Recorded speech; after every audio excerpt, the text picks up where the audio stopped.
back of the house.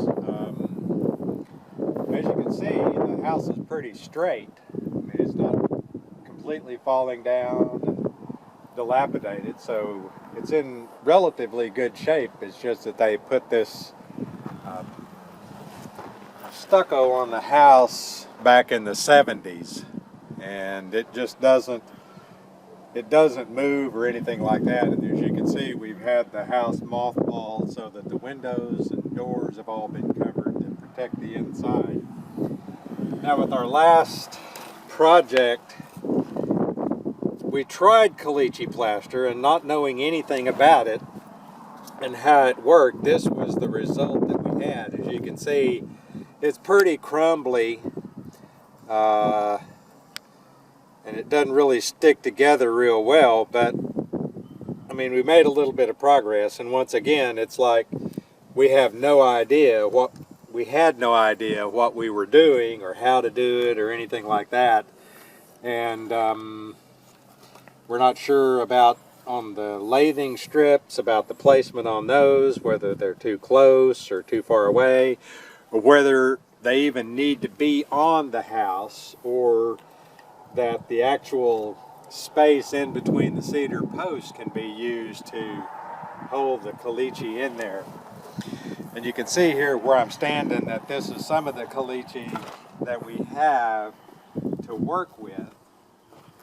And it's got some pretty big aggregate in it. It's not real fine caliche. This is the pile that we worked from to make that over there.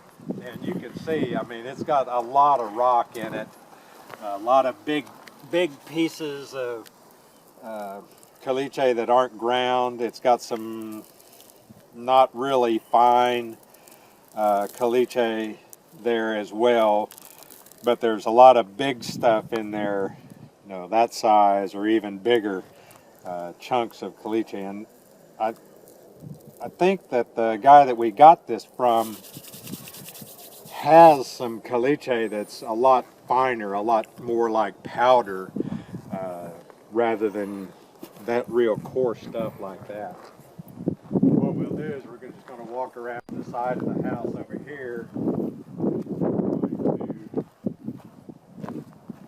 where you can really see the construction of the house and how it was done right here on this corner with the cedar posts, which are in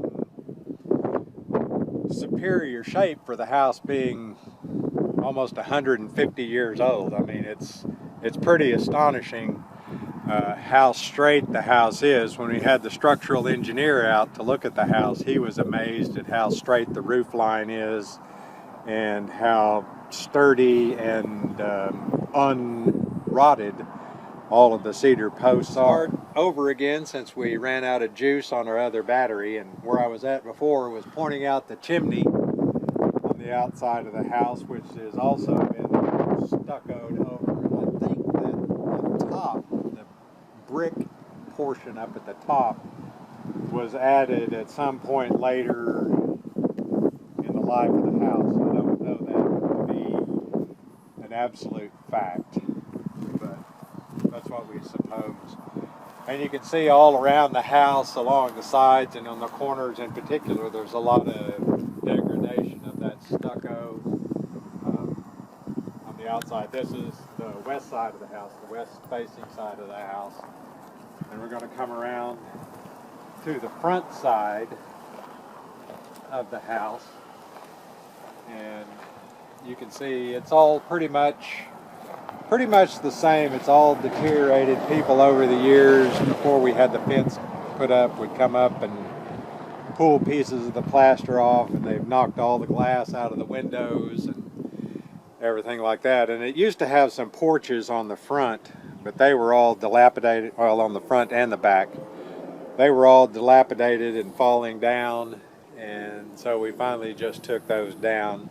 We did have the roof replaced with the period red cedar shaped shingle roof on it.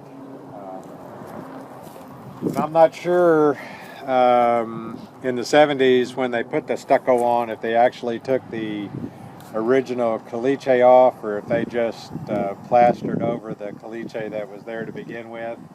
And if along the bottom of the house where you can see that the cedar posts are exposed, if those were in the original construction, if they were actually covered with caliche. We don't really have any historical photographs of the house to give us any kind of indication about what it really looked like. And a lot of the family don't remember a whole lot about it. Now we're back on the east side of the house, and you can see it's pretty much the same all the way around the house. At one point, the house was obviously electrified, since there's the remnants of the weather stack and the electric box and everything like that. When we had the Montalvo family members down a couple of weeks ago from Utah, they put in the lathing strips along the bottom of the house on this side and on the back.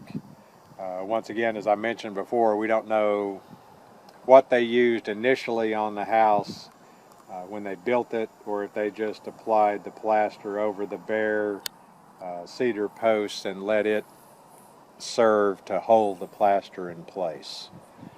So that's kind of what we're looking at on the outside, and once we get situated, we'll move on to the inside and show you what's been done on the inside.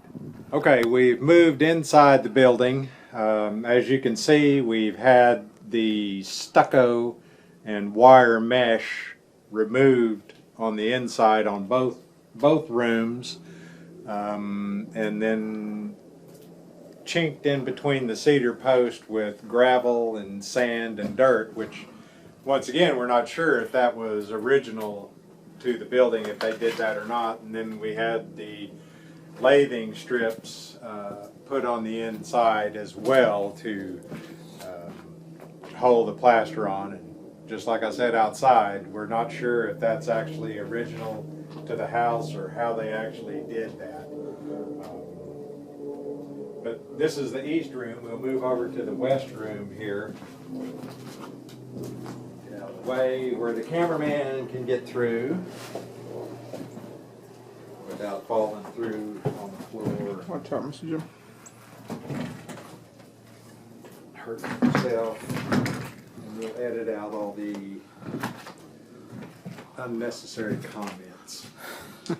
Now we're in the west room where the fireplace is. You can see the fireplace. It's in pretty good shape on the fireplace. I'm sure that they stuccoed over it as well. I mean, they just seem to go crazy with the stucco. And you can get a little perspective from what we were looking at on the outside on the west wall where the stucco and everything was off. You can see how on the inside here how all the light and everything is passing through in between the cedar posts, and see how the construction related from the outside to the inside.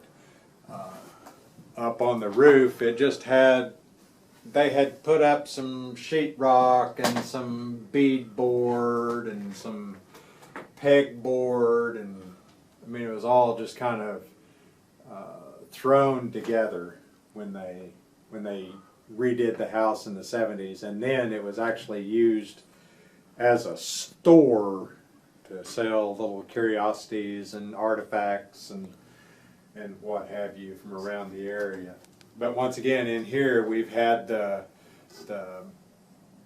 plaster removed from the walls in here as well in preparation, and this is where we were talking about starting with the replastering processes on the inside, and to get it going and then move to the outside, obviously having to remove the stuff from the outside and then having it restucco or replastered.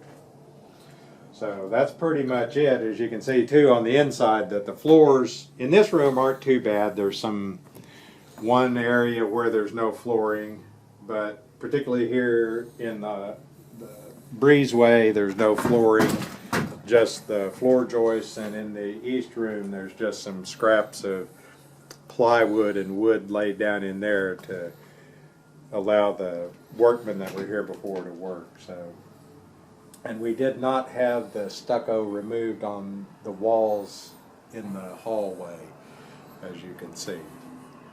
So that's pretty much it, and if there's anything else, we'll just have to add some more.